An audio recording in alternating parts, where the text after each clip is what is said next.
gotta understand the enemy's not the man, it's the mindset. Killing my people that's in a similar to COVID. No sense. How you take a life without a motive? Tired of seeing protest, dying to see progress. For the person that'll win in the end, doesn't really matter what's the color of the skin. When the bullets scatter, when they bleed from within, haven't we shed more blood than these tears?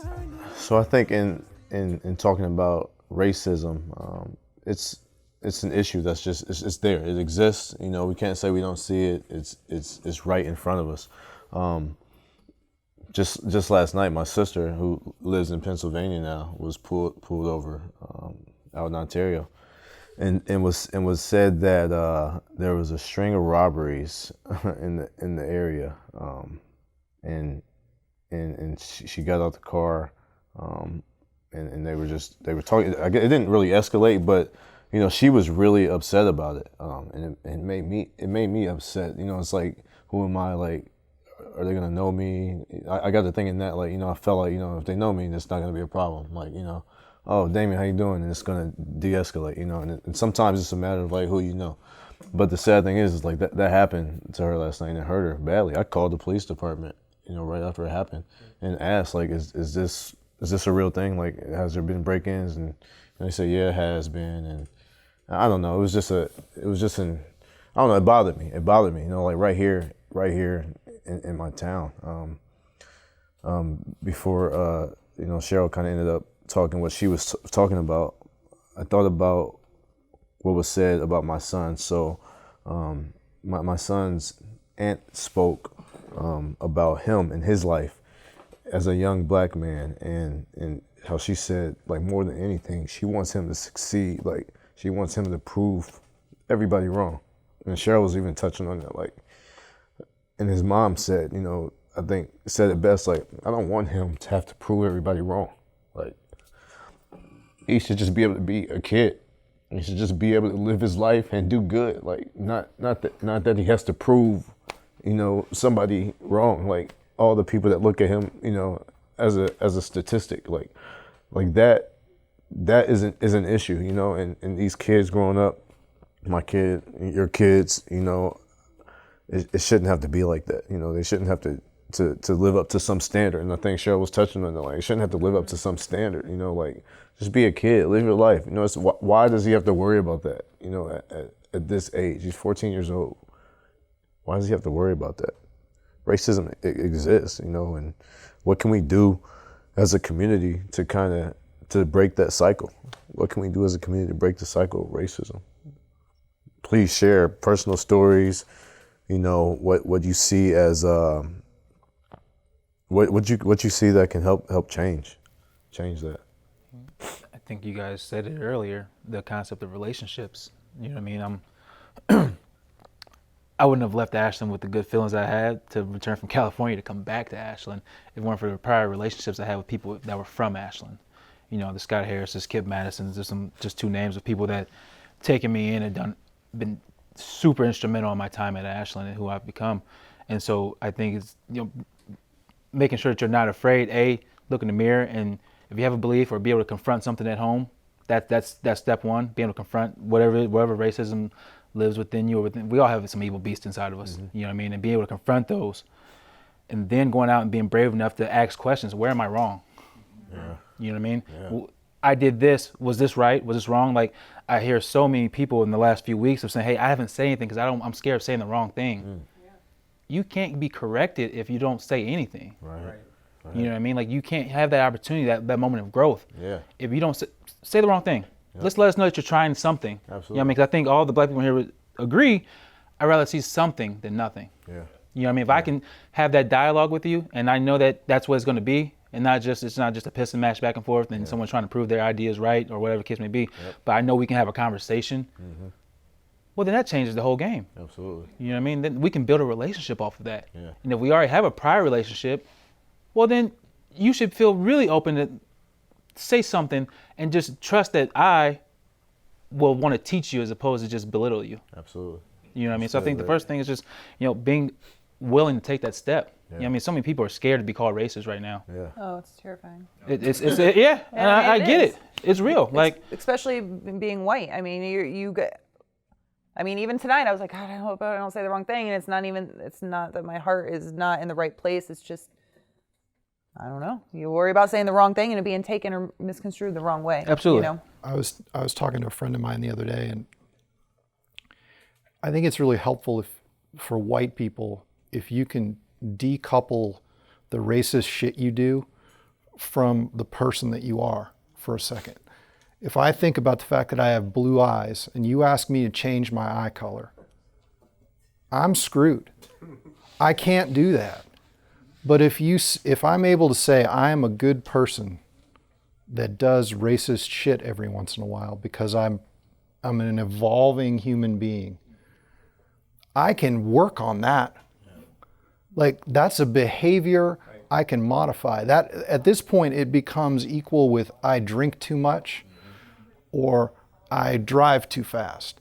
Like, it's a behavior, I can work on it, you know, and I know that Cheryl's relationship with me started 5 years ago when we were holding an event, and the rules were really clear. It was a political event, and there was a person that wanted to be in that event, and they happened to be a person of color. But the way that the event was set up, it was for the nominee from one party and the nominee from another party, but we hadn't thought about a third party candidate. And so I politely, this is 5 years ago, told this lady, you know, I'm sorry, you can't be in the event. And she decided in that moment, based upon my behavior, that I was racist. And I was stunned because I grew up in a family that wasn't how I was built, right?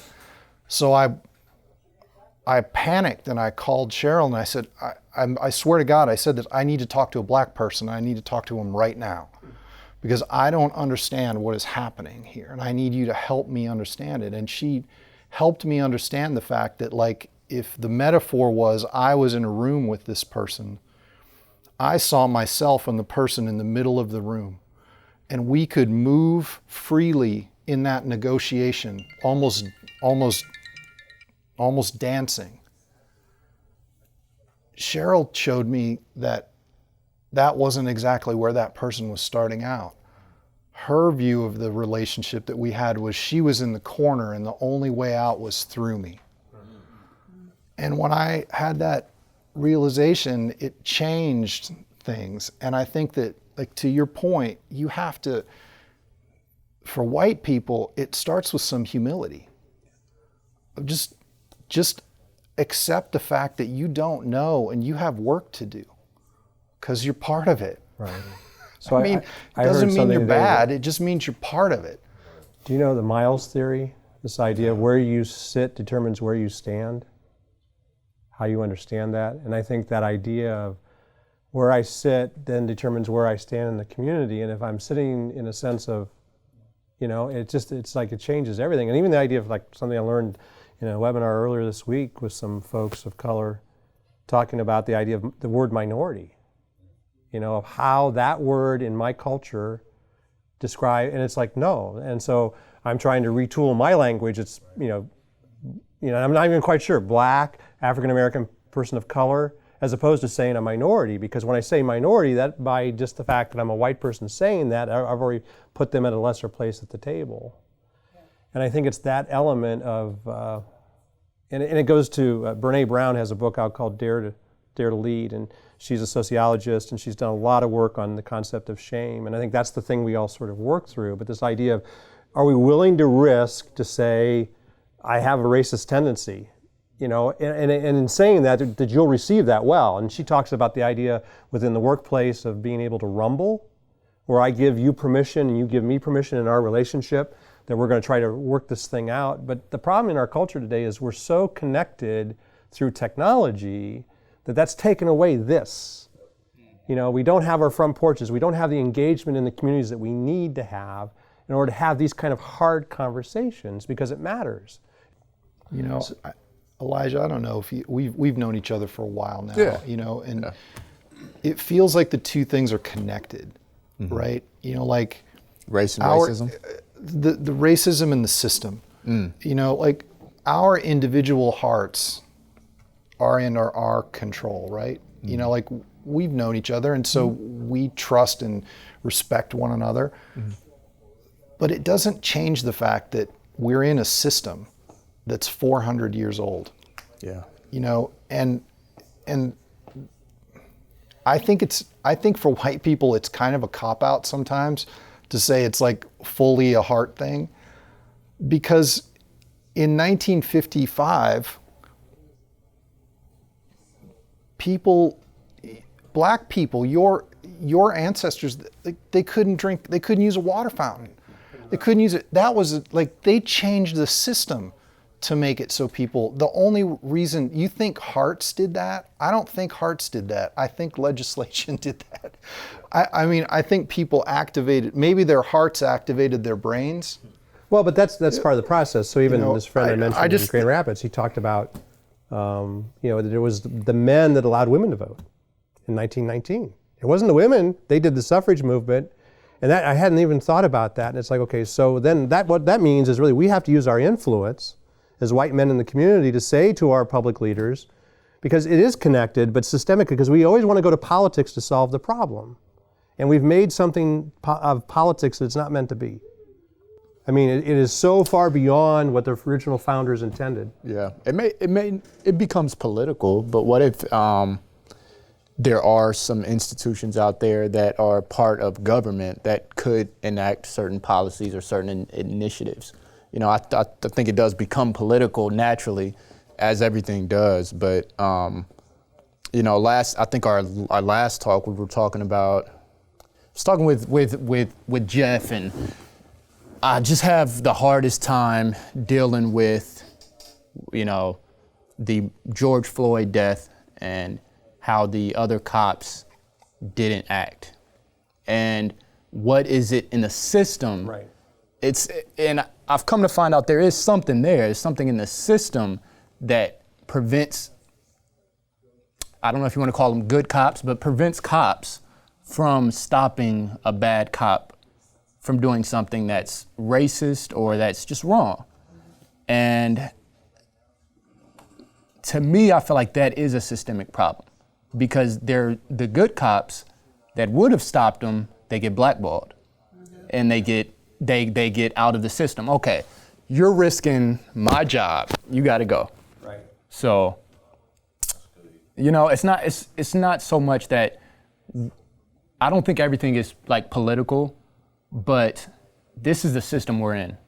We elect leaders, we elect people to sort of solve these problems for us, and they've got to be at this table. Right. They've got to have courage, because a lot of them feel the way that we feel, but they don't have the courage to speak out.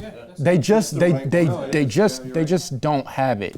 So, Or is it afraid to like ruffle? Or to, yeah, like, well, make they it, don't. you know They what I don't mean? want to ruffle feathers. Right. The police chief doesn't want to ruffle the feathers of the police union or his fellow cops or the mayor or whoever. So it sucks that it's that intertwined. That politics is that intertwined. But that's the system that was built, you know, from 100+ years back. You know. So it's not just, oh, I'm a good person or I've got a good heart, but if you're in an elevated position, you've got to take action, and you've got to deal with, unfortunately,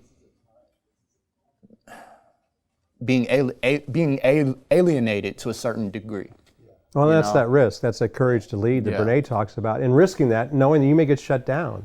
You may have to find a new social group. Yeah. Those are real. You know But what I that's mean? really what this is all That's what about. it boils down to. Yeah.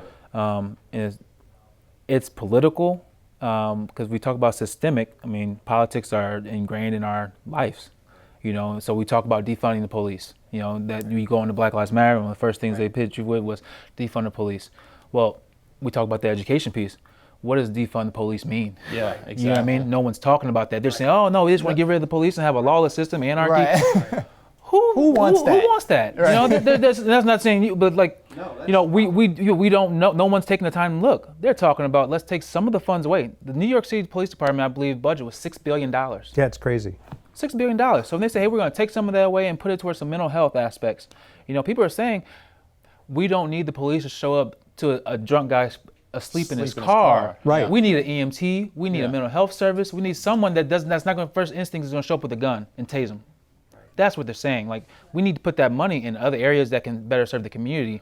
That we're putting the cops at a disadvantage as well. They're not trained for these things. They're not trained So for guess that, what? You right. put someone who is untrained in the situation, give them a gun, and they're nervous. Mm-hmm. Who in here wants to be around anyone that's nervous with a gun, regardless of your profession? Right. You know, and they're just people. They're people who passed a test. They went through some training. Right. They're people just like me and you. You know what I mean? I don't want their job, but guess what? Some of them, when they get in certain situations, they don't want their job either. Right. And that's, they're scared at times, you know what I mean? But guess what? That means it's a situation they probably shouldn't be in. So when we talk about defunding the police, we're not saying get rid of our entire police force.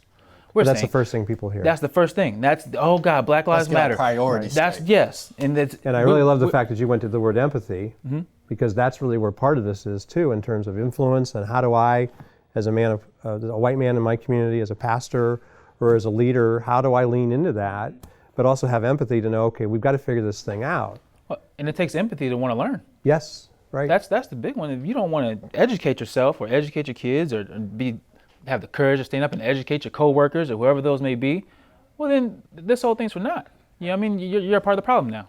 Yeah. That's, you know, and so understanding that having empathy is a good thing. You know, it's a needed thing right now. That's one of the first. But you got to be able to do that, you know, and just look at the big picture and not look at, oh, we want to be able to have such instant gratification, believe we know something right away from a headline. The amount of people that scroll Facebook and think they have a topic mastered, you know what I mean, wherever your news source may be. And if you're getting all of your news from Facebook, God bless you. But yeah. We know something about that, don't we, Larry? You know, people read you guys as headlines and think they read the whole story, right? And there's context to these things. Thank you. Yeah. And until people are willing to take the time to understand context, the road will remain long. Right, but part of it is we want to make life easy. Yeah. And it's not supposed to be. No. It's supposed to be about hard work and industry, and that's what we've built the nation upon. The problem is that we've used the system, if you will, when I think about 354 years before we got to the Civil War. And I actually think this is another sort of, in my days from hanging out with a bunch of political scientists, that this is another realignment, if you will, in our nation's fabric. I mean, again, America is still, and compared to everything else, it's an amazing, as Ronald Reagan said, a city, a shining city on the hill. It's imperfect compared to lots of things, but on the other hand, it's still where people want to come, and it's also a very fragile thing as we're coming up on our 4th of July. You know, it's this idea, it's a republic. It's not a democracy, it's a republic where we put people in charge to govern for us with good hearts, we hope, and good minds, but sometimes they don't. And we have to be more intentional about who we put in these offices. Right. That's such a big thing, you know, like who our local councilmen are and who our mayors are. It starts, people get all in throws and a bunch about the presidency. You know, who voted for Sherrod Brown? Who was your local guy? Who did you vote for and why? You know what I mean? Like, are they helping the policies that we believe need changed? You know what I mean? When that becomes a collective effort, you know, then we're able to do that. And people gotta get out and vote. I mean, I know it's like, oh, my one vote doesn't change. It may not change the presidency, I get it. Electoral college, and most people don't even know that exists. But your one vote matters on a local level. John F. Kennedy won by one vote per precinct across the country. And Sarah talked about that. We touched on it in the barbershop the other Yeah. day, like voting locally, how much it matters. Huge, yeah. I mean, unfortunately, people just think of the president and they don't think of everything else, because that's where you're going to see change. You're not going to change it right now with Trump. You're going to change it within your city and your state. That's where you're going to start. You have to start small to go big. All politics is local. Yeah, so you have to start within that. You have to do your research. Young people, very guilty of not, we are the majority of the state, but we are the lowest number of voters. Why do you think that is? I mean, I don't know if it's a lack of unseriousness. I don't know if it's just young people think that they're defeated instantly, like it doesn't matter, like you said, like that one vote's not going to matter. I don't know also if it's, I think personally in Ashland, for me, it's kind of boring. Mm-hmm. You know, we're spoiled. It's all, if it's not technology, if it's not cool, we're not doing it. And I think that's where it's at. I think politics Micah, are boring. you said you're from Canada.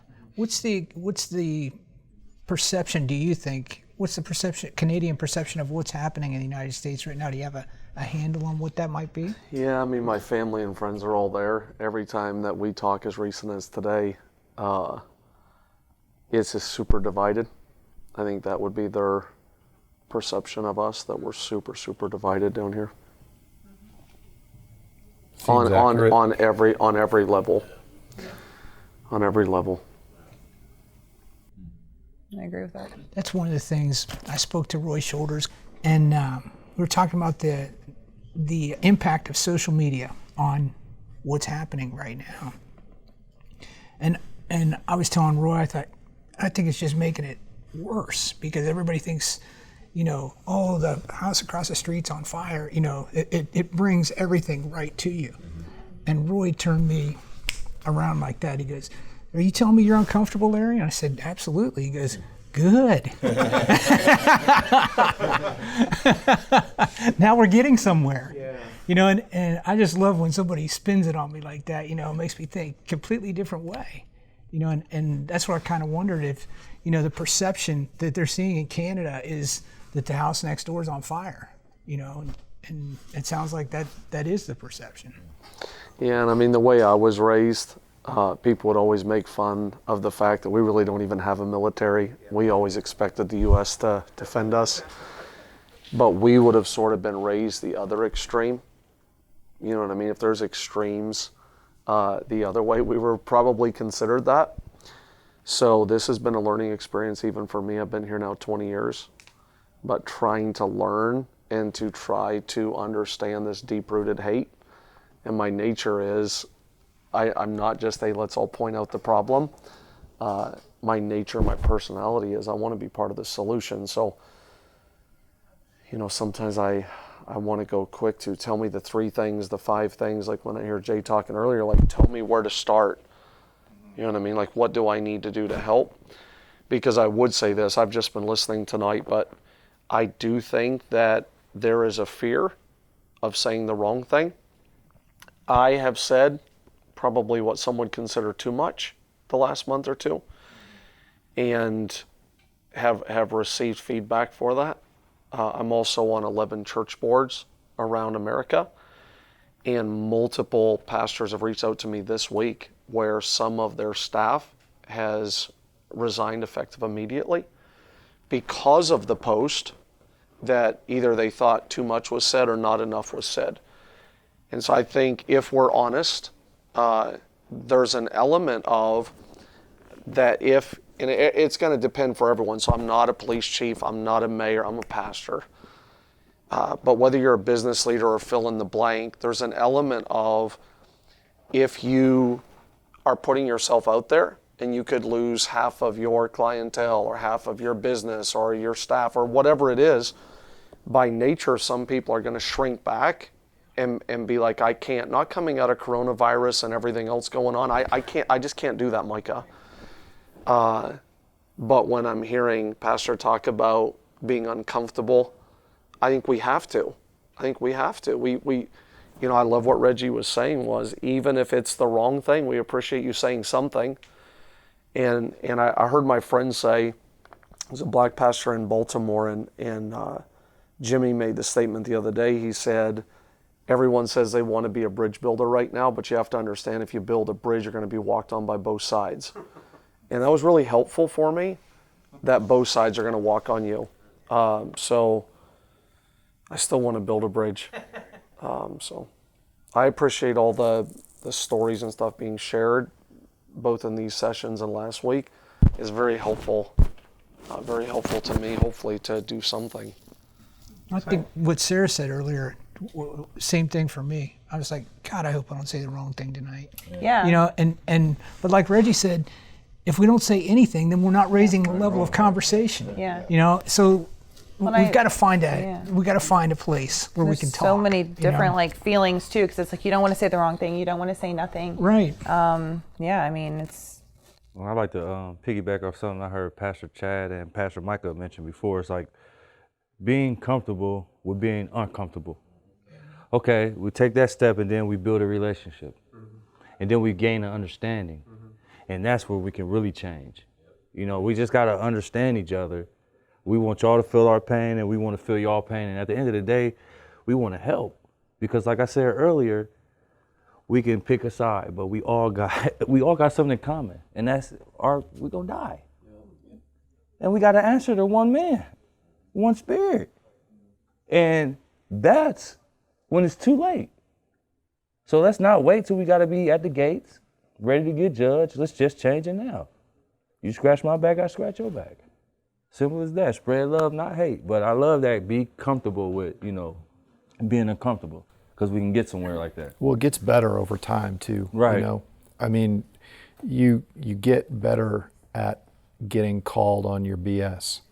You learn. You get a thicker skin. You know, when a person of color who's your friend says, "Man, you got to improve," you know, and the first time it's like, "Oh, I'm melting," you know, but the 174th time, you know, it's easier, you know, and I think that's what's incumbent upon white people is to step into that uncomfortableness and find people that can talk to you as friends. And what ends up happening is that you end up making friends.